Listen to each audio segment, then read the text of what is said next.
సుమన్ టీవీలో మీ personal and business promotions కోసం కింది నెంబర్కి కాంటాక్ట్ చేయండి. బీజేపీ రాష్ట్ర స్పోక్స్ పర్సన్ అయినటువంటి వినుషారెడ్డి గారికి మరియు బీసీ రాష్ట్ర కార్యవర్గ సభ్యుడు అయినటువంటి మురళీనాయుడు గారికి మరియు ట్రెజరర్ లోకేశ్వరయ్య గారికి మరియు జిల్లా అధికార ప్రతినిధి అయినటువంటి మన సాయి ప్రదీప్ గారికి అందరికీ నా నమస్కారాలు. ముందుగా మనము ఇక్కడ విషయాలు మాట్లాడడానికి వస్తే పార్లమెంట్ సెషన్స్ స్టార్ట్ అయినాయి.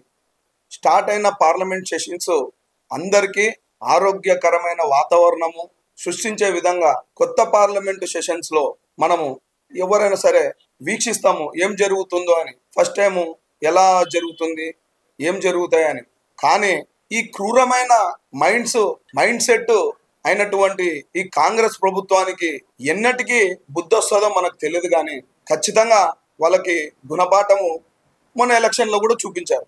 హిందువులు మీవి హిందూ విధానాలు, బీజేపీ ఒక హిందుత్వ పార్టీ, ఆర్ఎస్ఎస్ ఒక హిందుత్వ పార్టీ అని ఈరోజు చెప్తున్నారే. ఎలక్షన్స్ ముందు అదే మాట ఎందుకు ఎక్కడ కూడా విప్పలేదని అడుగుతున్నాను నేను. ఇదే మాట ఎలక్షన్స్ ముందు కూడా మీరు చెప్పొచ్చు కదా.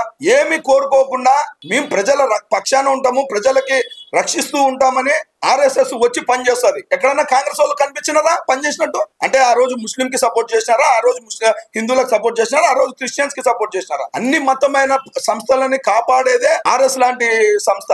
అంతేగాని ఓన్లీ మేము హిందువులము, హిందువులకే కాపాడుతామని కాదు. మీరు చూసుకోండి, కనీసం టీవీలన్నా చూడండి.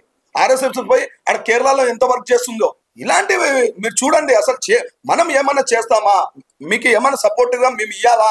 ఇంకా కాంగ్రెస్ ఏదన్నా కొత్తవి తెచ్చి మంచివి ఏదన్నా ఉంటే బిల్లులు పాస్ చేయడానికి మేము కూడా సపోర్ట్ ఇస్తామని మాట్లాడాలి. కానీ ఎప్పుడెప్పుడు ఎన్నికలు ఉండి ఈ మతపరమైన మాటలు 24 గంటలు మతపరమైన మాటలే.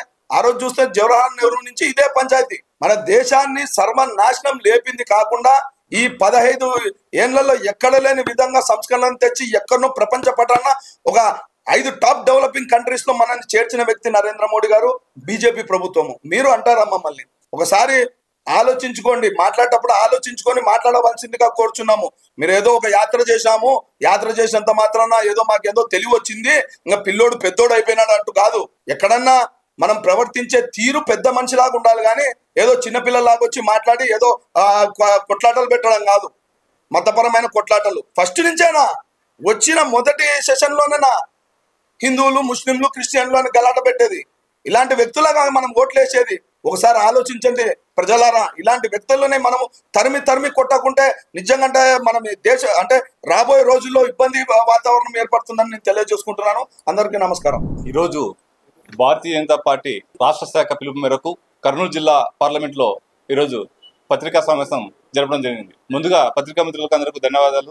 అదేవిధంగా నా తోటి బీజేపీ నాయకులు ఉన్నటువంటి నగరు రాజేంద్ర గారు రాష్ట్ర కార్యవర్గ సభ్యులు, అదేవిధంగా లోకేశ్వరయ్య గారు జిల్లా ట్రెజరర్ ఈ పత్రికా సమావేశంలో పాల్గొన్నాం. ముఖ్యంగా నిన్న పార్లమెంట్ మొదటి సెషన్ లో విపక్ష నేతగా ఉన్నటువంటి రాహుల్ గాంధీ అత్యంత దుర్మార్గంగా ప్రజా సమస్యలను పక్కన పెట్టేసేసి హిందూ మతం పైన, హిందువుల పైన తన యొక్క విషయాన్ని, తన యొక్క హేట్రెడ్ ని వెలిగించి చాలా దుర్మార్గమైన ప్రవర్తన చేశాడు. ఇలాంటి వాడు మన భారతదేశంలో ప్రతిపక్ష నేతగా ఉండడానికి చాలా దురదృష్టకరం చెప్తున్నాను. రాష్ట్ర కార్యవర్గ సభ్యులు రఘు నాగేంద్ర గారికి, రాష్ట్ర ఓబీసీ మోర్చా కార్యదర్శి మురళి గారికి, లోకేష్ గారికి, అలాగే ప్రదీప్ గారికి ధన్యవాదాలు. మనకు తెలిసి మన కొత్త ప్రభుత్వం 18వ లోక్సభలో ఏర్పడ్డాక, ఎన్డీఏ ప్రభుత్వం తిరిగి అధికారంలోకి వచ్చాక మొట్టమొదటిసారి లోక్సభ సమావేశాలు జరుగుతున్నాయి. దీనికి ఇంకొక విశిష్టత కూడా ఉంది. భారతదేశంలో స్వాతంత్రం వచ్చినాక ఇది మొట్టమొదటిసారి భారత ప్రభుత్వం పూర్తిగా భారతీయతతో కట్టుకున్నటువంటి కొత్త పార్లమెంట్, 18వ పార్లమెంట్. ఇటువంటి ఒక కొత్త వ్యవస్థలోకి మనం అమృత కాలంలోకి వెళ్తున్న సమయంలో నిన్న దేశం అందరూ ఆశ్చర్యపోయేలా రాహుల్ గాంధీ గారు మాట్లాడిన మాటలు ప్రతి ఒక్కరూ వినే ఉంటారు. దీన్ని ఈరోజు మేము తీవ్రంగా ఖండిస్తున్నాము. మా నేతలు లోక్సభ స్పీకర్ కూడా ఇవ్వడం జరిగింది. నేను ఒక్కటే క్వశ్చన్ చేస్తున్నా ఈరోజు రాహుల్ గాంధీని. ఆయన చాలా మాట్లాడారు.